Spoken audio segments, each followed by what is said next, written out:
divisé. Après Bacchus des Aigles qui a remporté la deuxième épreuve, eh bien vous êtes nombreux à faire confiance à nouveau à un représentant de Corinne Baron-Barbe. Oui, qui présente le 7 Lys des Aigles, qui est à 8 contre 1. Mais c'est le numéro 8, King Driver, qui rallie la majorité des suffrages. Raven Ridge, qui délaisse les quintets. Alors il porte du poids, 64 kilos. Stéphane Coste l'avait pris en note l'avant-dernière fois. Il n'a pas répété l'autre jour. Il court vraiment de façon très moyenne. Là, c'est plus du tout la même opposition. Peut-être faire l'arrivée. S'il l'a pris en note, c'est qu'il a dû voir quelque chose. Indian Icon est extrêmement régulier. On tourne la page avec donc le 8 King Driver qui a gagné sur le parcours qui nous intéresse l'hiver dernier à Cannes-sur-Mer. Ça, c'est important de le préciser, ce qui peut expliquer sa position de favori à 3,70 €. Galeotto a bien couru lui aussi l'hiver dernier à Cagnes. C'est le numéro 10. Il est à 7,40 € et dans le bas du tableau, pas mal d'outsiders. Juste un instant, nous revenons à l'arrivée de Paris-Vincennes. Je vous rappelle que le 4 Belcati faisait l'objet d'une enquête pour ses allures dans la phase finale. Eh bien, Belcati, me semble-t-il, on va nous le confirmer tout de suite.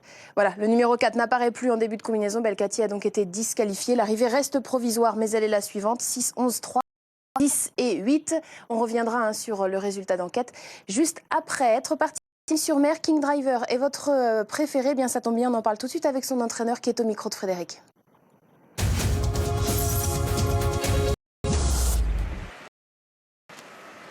Oui, effectivement, elle est doublement représentée, Gina Harik. King Driver, on va commencer par lui parce qu'il est favori. Et c'est vrai que quasiment à la même époque l'année dernière, il s'est imposé sur ce parcours. Exact. Non, c'est un cheval qui aime bien Cagnes. Je crois qu'il mérite sa course. Il a l'air en bonne forme. Si je fais mon boulot bien, il est préparé pour ça. Donc voilà, on va voir. C'est un cheval à qui il faut des circonstances particulières de course ou il peut s'adapter un petit peu à tout, Gina? Oh, il peut s'adapter un peu. Il n'est pas un numéro top à la corde aujourd'hui, donc peut-être il va finir devant, j'espère pas. Mais bon, je préfère ça que troisième et passé on est en vente. Hein. Donc je vous laisse Maxime. J'ai mis le meilleur là-dessous. Là. C'est à lui de débrouiller, hein. Mais bon, il est assez adaptable. En tout cas, vous avez fait votre boulot. Ouais, j'espère. On va voir dans quelques minutes. Ok, on parle maintenant de Bleu Astral, on a parlé ensemble. Alors je vais répéter ce que vous m'avez dit en micro, pas assez souple et peut-être pas assez long. Oui, exact. Bleu Astral, je crois qu'il va bien courir quand même parce qu'il a l'air en forme, mais il préfère le terrain plus souple. Là, c'est vraiment séché beaucoup. C'est un terrain qui est même pas bon. Il y a des projections, mais c'est pas souple non plus. C'est un peu faux terrain. Donc on va voir comment il s'adapte. Ça, c'est la question pour lui. Donc aujourd'hui, vu les circonstances, peut-être une préférence pour King Driver. J'ai une préférence pour King Driver aujourd'hui, mais chaque fois que j'ai dit ça, c'est une erreur. Donc voilà, donc je ne conseille pas, les deux sont en forme. Ok, thank you Gina, bonne course, merci beaucoup. Les deux sont en forme. Le 6, Bleu Astral, qui est à 16 contre 1. King Driver, le numéro 8, que nous suivons devant les stalles de départ, qui est le favori donc, de la course à 3,60 €. King Driver, je le rappelle, qui s'est imposé l'année dernière sur le parcours qui nous intéresse et qui a montré sa forme fin 2016.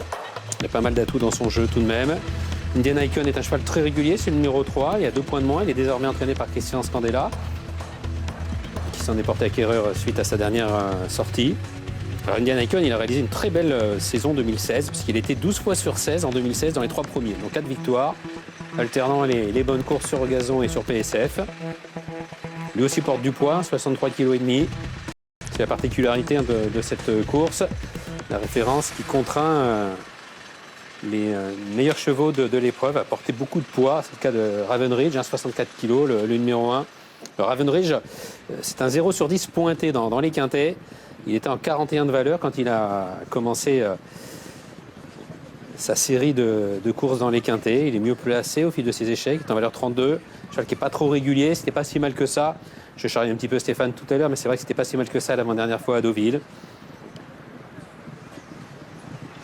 Bon, c'est difficile de se prononcer le concernant. T'as 21 contre, il n'est pas trop suivi. Signe. Parmi les chevaux ayant déjà prouvé leur aptitude au meeting de Cagnes, et c'est un élément toujours important, et je ne cesse de le répéter depuis le début du meeting, il y a le 10, Galeotto, qui est un petit peu dans la même configuration que King Driver. Galeotto qui est à 7,20 €, le numéro 10, est classé l'année dernière deuxième du prix de Mons. Il était alors en deuxième épreuve, il était en 27,5 €.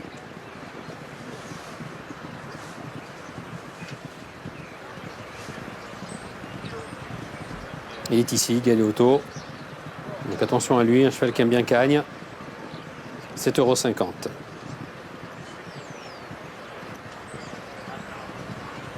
Alors, baisse de cote qui se poursuit, qui se confirme pour Indian Icon, le numéro 3, un ancien pensionnaire de Julien Philippon. Acheté à réclamer par Christian Scandella. Julien Philippon l'avait lui-même acheté à réclamer à Myriam Bolak-Badel. C'est un cheval vraiment très constant dans ses performances.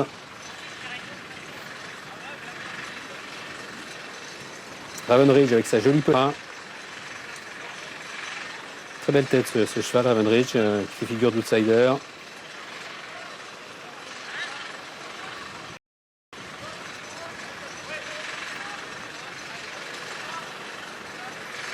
Guantoso numéro 14, rejoint dans sa stalle, enfin à côté de lui par le 8 King Driver, qui est donc le préféré du plus grand nombre à 3,20 €.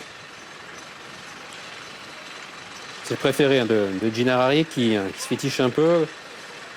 On a senti quand même une confiance concernant la tentative de King Driver là dans quelques instants. Favori donc du pic 5 de la 9e et dernière course. Le prix d'Ostende. Départ unique.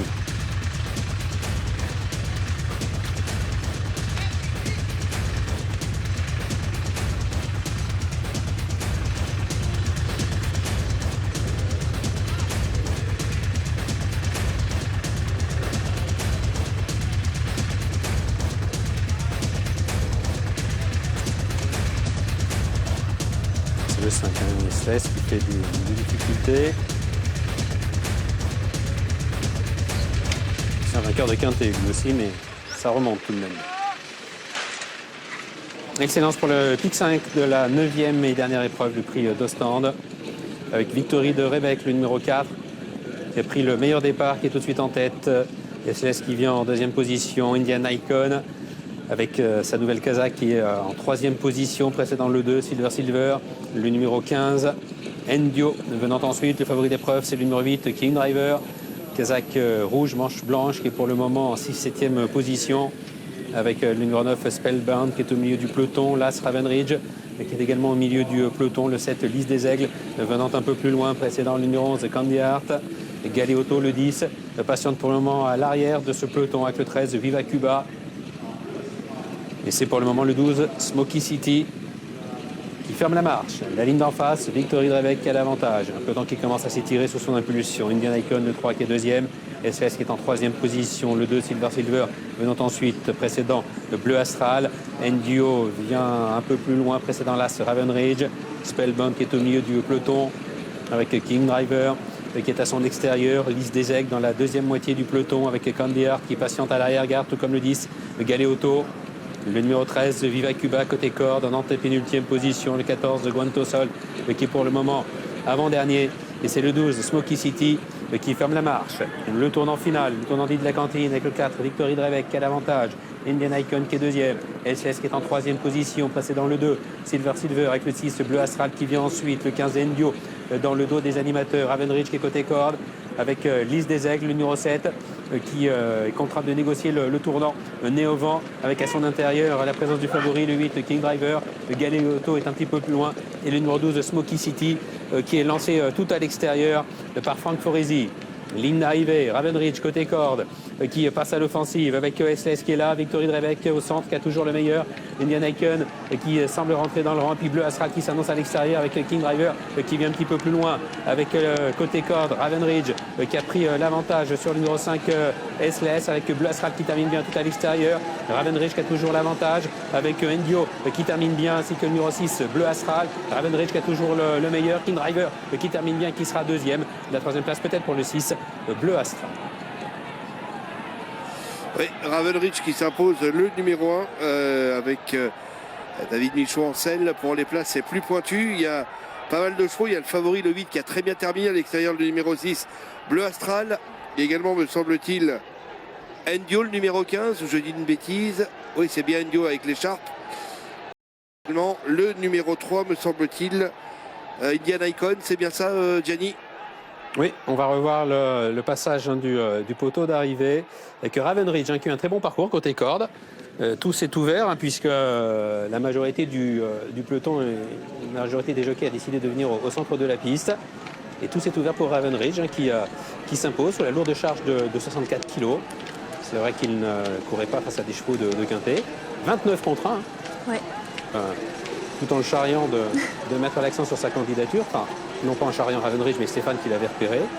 King Driver est deuxième et c'est pointu derrière pour les places dans l'ordre du programme entre le 3 Indian Icon, le 6 Bleu Astral et le 15 Endio, avec un joli tir groupé quand même des pensionnaires de Gina Harick qui élève à l'arrivée du Pic 5. Oui, qui a fait l'arrivée un petit peu plus tôt dans la réunion aussi, me semble-t-il. Donc une journée quand même intéressante pour l'entraîneur du Pic 5. Nous avons bien les 5 premiers qui s'affichent ici. Maintenant, vous l'avez compris, l'ordre reste à déterminer pour les jeux de combinaison à suite et puis dans l'ordre du programme 15. Merci beaucoup à Fred Zermati et toute l'équipe sur place à Cagnes-sur-Mer. Merci à vous, Gianni. À très vite. Demain.